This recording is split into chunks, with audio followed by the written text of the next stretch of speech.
Welcome dear students. आज के इस लेक्चर में हम लोग क्वेश्चन नंबर 3 और क्वेश्चन नंबर 4 को डिस्कस करेंगे। पहले क्वेश्चन नंबर 3 को देखते हैं हम लोग। क्वेश्चन नंबर 3 हमसे क्या पूछता है, what economic impact did first World war have on India. यानी जो पहला वर्ल्ड वार हुआ था, वर्ल्ड वार फर्स्ट जो हुआ था वो कब हुआ था?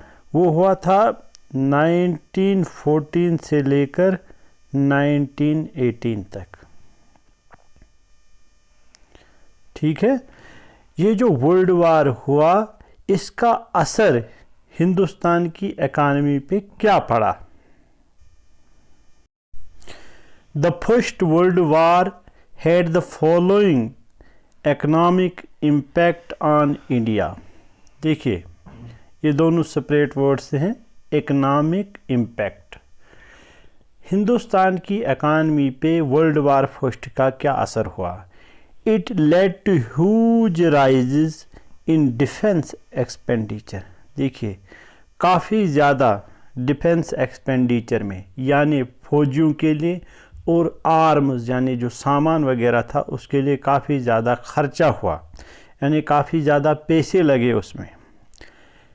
Of the government of India, the government in turn, जब खर्चा बढ़ गया गवर्नमेंट का तो गवर्नमेंट ने क्या काम किया? It increased taxes on individual incomes. जो एक आदमी की इनकम होती थी, जो एक आम मुलाजिम होता था, उसकी इनकम जो थी उस पर उन्होंने टैक्स लगाया पैसे जमा करने के लिए, ताकि हम आर्म्स, एम्यूनिशंस और जो हमारे सोल्जर्स वगैरह हैं उनका वो खर्चा जो जंग में लगता है वो पूरा कर सकें। एंड बिजनेस प्रॉफिट, आम इंसानों के साथ साथ जो बिजनेस ऑर्गेनाइजेशंस थी, कंपनीज थी, उनके ऊपर भी जो है वो टैक्स लगाया गया ताकि पैसा जमा हो जाए, जंग में उसका इस्तेमाल किया जाए। Increased military expenditure and the demand for the war. देखिए, वार में इंडियन सोल्जर्स ने भी हिस्सा लिया और वहाँ पे बहुत ज़्यादा आर्म्स की ज़रूरत थी, बहुत ज़्यादा सोल्जर्स की ज़रूरत थी। उससे क्या हुआ, प्राइस जो थी वो बढ़ गई चीज़ों की। There was sharp rise in prices which created great difficulties for the common man. और सबसे ज़्यादा जो बोझ पड़ा, सबसे ज़्यादा मुसीबत का जो शिकार हुआ वर्ल्ड वार फर्स्ट में, वो था एक आम इंसान, क्योंकि हर एक चीज़ की, खाने की चीज़, लगाने की चीज़, सारी चीज़ें जो थी वो महंगी हो गई।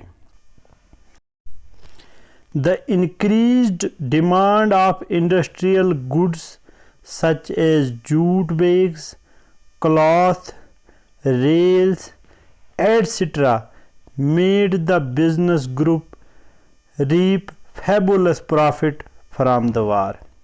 उस वक़्त जंग के टाइम यहाँ जूट बैग्स, क्लॉथ्स वगैरह जो यहाँ की इंडस्ट्रीज़ में बनाई जाती थी, उनकी काफ़ी ज़्यादा डिमांड थी हिंदुस्तान में, और उससे जो बिज़नेस ऑर्गेनाइजेशन थी, जो कंपनीज थी, उनको काफ़ी ज़्यादा फ़ायदा होगा।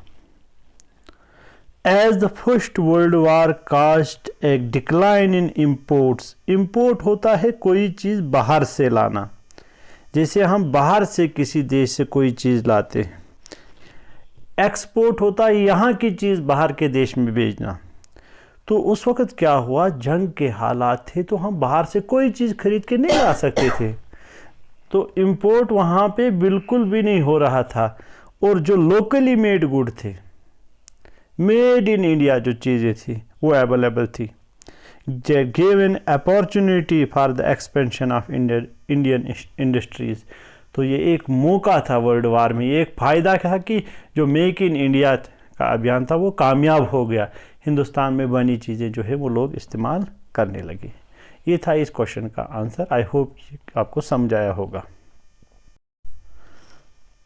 अब अगला क्वेश्चन जो है हमारे पास, that is what did Muslim League resolution 1940 ask for. Muslim League जो थी, याद रखिए, मुस्लिम लीग जो थी ये कब बनी थी? 1906 में।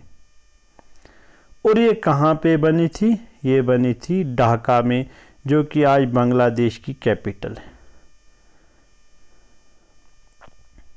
ठीक है। इसके फाउंडर जो थे वो थे नवाब सलीमुल्लाह, विकारुल मुल्क, मुस्तफ़ा चौधरी और भी बहुत सारे लोग। जो इन्होंने एक रेजोल्यूशन